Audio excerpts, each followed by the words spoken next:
Hey everyone, welcome back to the channel. Today's video is a bit different, but it's one I've needed to make for a while.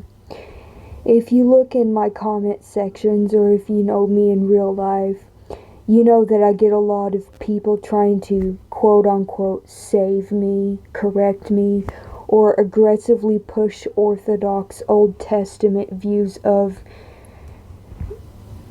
God down my throat. I know most of it comes from a place of concern, but today I'm drawing a firm line. As an American citizen, I have a First Amendment right to freedom of religion. That doesn't just mean I'm allowed to go to a church of my choice.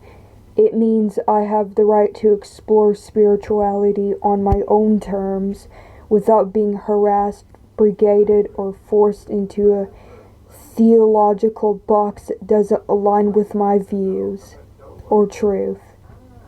So today I want to explain exactly why I am a Gnostic and why content creators like Morg and others resonate so deeply with me, and why the standard Old Testament worldview just doesn't work for me.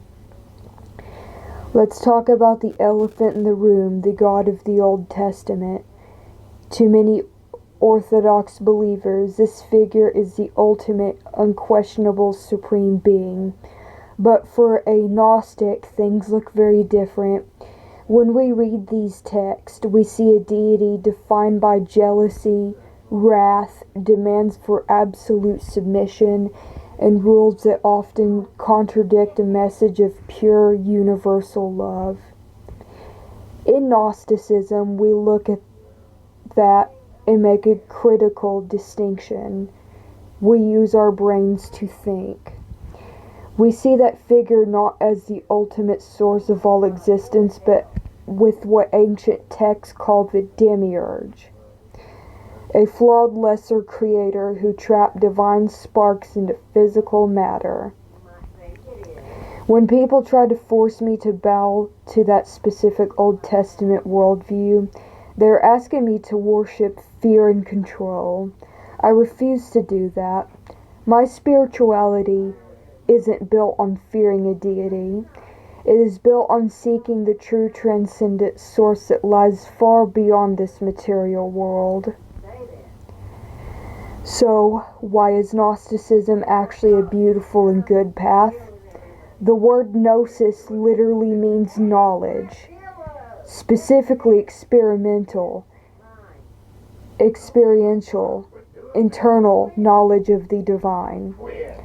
Standard mainstream religion tells you to just believe, sit in a pew, don't ask too many questions, have faith, and trust the authority of the priesthood or the book. It's external.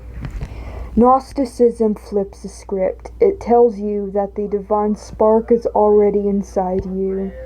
You don't need a middleman, a temple, or a rigid set of dogmatic rules to connect with the ultimate reality. It encourages deep self-reflection, philosophy, and psychological awakening. It's the path of ultimate spiritual freedom and self-sovereignty. It asks you to wake up to who you truly are, rather than putting yourself to sleep with a blind dogma. And this is exactly why I appreciate the work of creators like Morg and the broader Gnostic esoteric community on YouTube. They aren't just regurgitating centuries-old traditions because it's how it's always been done. They're bringing logic, explanation, and philosophy to a modern understanding of consciousness, to ancient truths.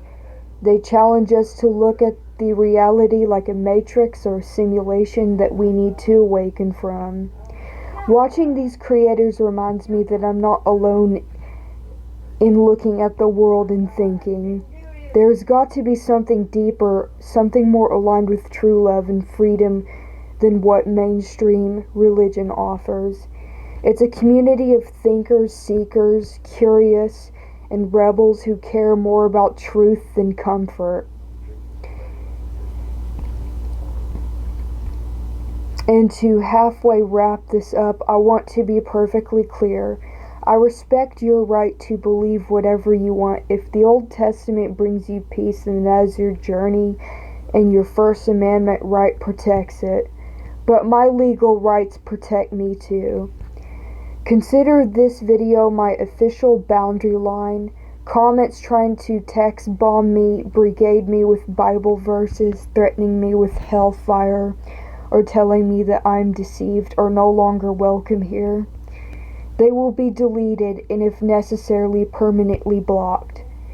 I am secure in my path. Gnosis has brought me more clarity and inner peace and intellectual fulfillment than an orthodox dogma ever could.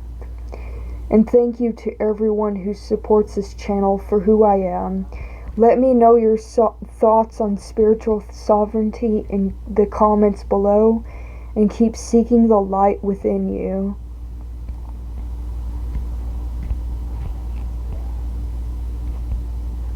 I'm not just defending my Gnostic faith, I'm also practicing my First Amendment rights. And let's look at it objectively. Talk about the philosophy true. This is even visible. The text itself doesn't even hide it. The deity of these books openly admits, stating that clearly, that he is a jealous God. In Gnosticism, we recognize this entity for what he truly is, the demiurge. He's not the supreme source. He's an arrogant, lesser creator who mistook himself for the ultimate reality. He built this material world as a closed loop, a matrix designed for confinement rather than liberation. When I look back at the immense suffering, the unearned grief, and the deep pain that I've had to endure in my life, I don't see a hand of a loving ultimate father. I see the blueprint of a corrupt, broken architect. I see a being whose system thrives on control and fear, a being who acts out of animosity towards the very divine spark we carry inside us.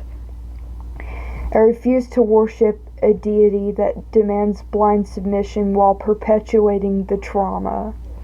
I'm done bowing to a cosmic tyrant that hates my potential and my creativity and my self-love and belief in myself. But the demiurge doesn't act alone. And Gnosticism teaches us about the archons, rulers and cosmic entities of this material plane. Look around the world today. Look at the systematic cruelty, the endless cycles of human suffering, the anxiety and the grief that humanity is constantly drowning in, the injustice, etc. This isn't accidental. The world is engineered in this way so these archonic forces keep us distracted, fearful, and spiritually starved. They feed on the negative energy of our struggles. They want us trapped in the material matrix, fighting and arguing with each other, having hatred for each other, crying out to a silent sky and forgetting who we actually are. Like the content creators who helped awaken my perspective, I want to thank Morg and other modern Gnostic thinkers for often pointing this out. This reality operates like a simulation or spiritual prison. The archons want you to believe that you are small, broken, and dependent on their corrupt rules. I am entirely sick of it, and I'm sick of a world ruled by negative entities designed to extract human misery. So how do we fight back? We don't do it with violence or hatred in our hearts. We do it through gnosis, by waking up. The greatest secret the demiurge and his archons tried to hide from you is that the true ultimate source is already inside you. You possess the divine spark that is indefinitely higher, older, more powerful than the lesser creator of this physical world. When you stop begging a corrupt deity for mercy and realize that you hold the kingdom of heaven within your own consciousness, the prison walls begin to crack. Reclaiming your inner God means reclaiming your sovereignty. It means looking at the suffering in this world and saying, you can break my physical body and test my mind, but you cannot touch the eternal light of my spirit.